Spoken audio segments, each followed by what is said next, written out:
Hi అండి, welcome back to my channel. ఈరోజు మన వీడియోలో గారెలు అనేవి చాలా ఫ్లఫీగా, స్పాంచీగా, అస్సలు నూనె పీల్చుకోకుండా చాలా రౌండ్గా చేసేసుకోవచ్చు.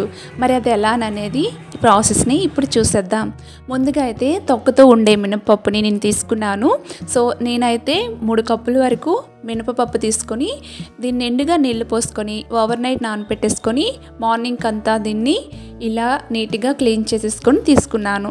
నేనైతే ఇంతనే క్లీన్ చేయగలిగానండి. ఇంకా మీరు తొక్క అనేది తీసుకోవాలనుకుంటే ఇంకా కొంచెం బాగా పప్పుని కడుక్కొని తీసుకోవచ్చు.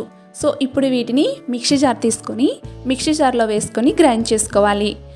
ఇప్పుడు ఏంటంటే మిక్సీ జార్లో గ్రైండ్ చేసినా సరే గ్రైండర్లో గ్రైండ్ చేసేటట్టు పప్పు చక్కగా బాగా నలిగి ఇంకా గారెలు అనేవి ఫ్లఫీగా స్పాంజీగా రావాలనుకుంటే ఒక చిన్న టిప్ చెప్తానండి. 4 బ్లెండర్స్ ఉన్న మిక్సీ జార్ తీసుకున్నారంటే మీకు చక్కగా గ్రైండర్లో రుబ్బేటట్టు పప్పు అయితే వస్తుందన్నమాట. ఈ విధంగా రుబ్బుకున్న ఈ పిండిని ఇప్పుడు ఒక బౌల్లోకి తీసుకోండి. పిండి మొత్తం కూడా ఈ విధంగా గ్రైండ్ చేసుకొని తీసేసుకోండి. ఇప్పుడైతే అల్లం గారెల్ని నేను ఇక్కడ చేసి చూపిస్తున్నాను. సో కొంచెం అల్లంని తీసుకొని గ్రేట్ చేసుకోండి. నెక్స్ట్ వచ్చేసి మీ టేస్ట్ సరిపడే సాల్ట్ వేసుకోండి. అమ్మవారికి అల్లం గారెలు చేసి పెట్టామంటే చాలా ఇష్టం అంటండి. అందుకనే ఈరోజు అయితే నేను అల్లం గారెలు చేసి చూపిస్తున్నాను. సో ఇప్పుడు ఇవి వేసుకున్నాం కదా, ఒకసారి బాగా మిక్స్ చేసేసుకుందాము. బాగా కలిసేటట్టుగా ఈ విధంగా మిక్స్ చేసేసుకోండి. మీరు చేతితో గారెలు వేసుకోవాలనుకుంటే చేతితోనే వేసుకోవచ్చు. లేదు అనుకుంటే ఒక పాలిథిన్ కవర్ తీసేసుకొని దానిపైన కొంచెం పిండిని వేసుకొని చేసుకోవచ్చు.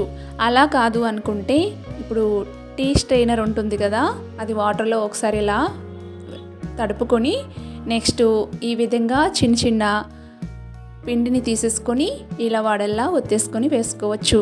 చాలా రౌండ్గా మనకి టిఫిన్ సెంటర్లో ఎలా ఉంటాయి ఆ విధంగా చక్కగా గారెలు అనేవి వస్తాయన్నమాట.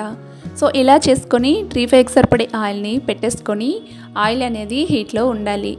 ఆయిల్ హీట్లో ఉన్నాక మనం స్టవ్ని మీడియం ఫ్లేమ్లో పెట్టేసుకొని 1 by 1 నేను వీడియో క్లిప్లో చూపిస్తున్న విధంగా ఇలా వేసేసుకోండి. చూసారు కదా, చాలా ఫ్లఫీగా స్పాంచీగా గారెలు అనేవి బూరెల్లా పొంగుతూ చాలా చక్కగా వచ్చాయి కదా. సో ఇదే విధంగా అన్ని గారెల్ని కూడా వేసుకొని చక్కగా మంచి బంగారు రంగులోకి వచ్చేంత వరకు కూడా ఫ్రై చేసుకోండి. ఈ విధంగా ఫ్రై చేసుకున్నాక ఇప్పుడు ఆయిల్ నుంచి తీసేసుకుందాం. ఇలా తీసుకున్న గారెల్ని ఒక టిష్యూ పేపర్ పైన వేసుకోండి. ఎక్సెస్ ఆయిల్ ఏమైనా ఉంటే పేపర్ అనేది పీల్చేసుకుంటుంది. సో ఈ విధంగా గారెల్ని తీసుకొని సర్వ్ చేసుకోవటమే. మిగతా గారెల్ని కూడా ఇదే విధంగా వేసుకొని మంచి కలర్ వచ్చేంత వరకు కూడా ఫ్రై చేసుకొని తీసేసుకోండి. చాలా ఫ్లఫీగా స్పాంచీగా గారెలు అనేవి చాలా రౌండ్గా వస్తాయన్నమాట. ఫస్ట్ టైం చేసిన వాళ్ళైనా సరే ఈ గారెల్ని చాలా ఈజీగా చేసేయచ్చు. నేను చెప్పే ప్రాసెస్లో కనుక మీరు గారెల్ని చేసుకొని ఇంట్లో వాళ్ళకి లేదంటే మన ఇంటికి ఎవరైనా గెస్ట్ వచ్చేటప్పుడు ఇలా గారెల్ని చేసి పెట్టండి. వాళ్ళు చాలా ఫిదా అయిపోతారండి. చాలా బాగుంది కదా. ఇప్పుడు ఒక్క గారెని తుంచి చూపిస్తాను. ఫ్లఫీగా స్పాంచీగా వచ్చాయి. చూస్తుంటేనే మీకు అర్థమవుతుంది కదా గారెలు అనేవి ఎంత ఫ్లఫీగా ఉన్నాయో.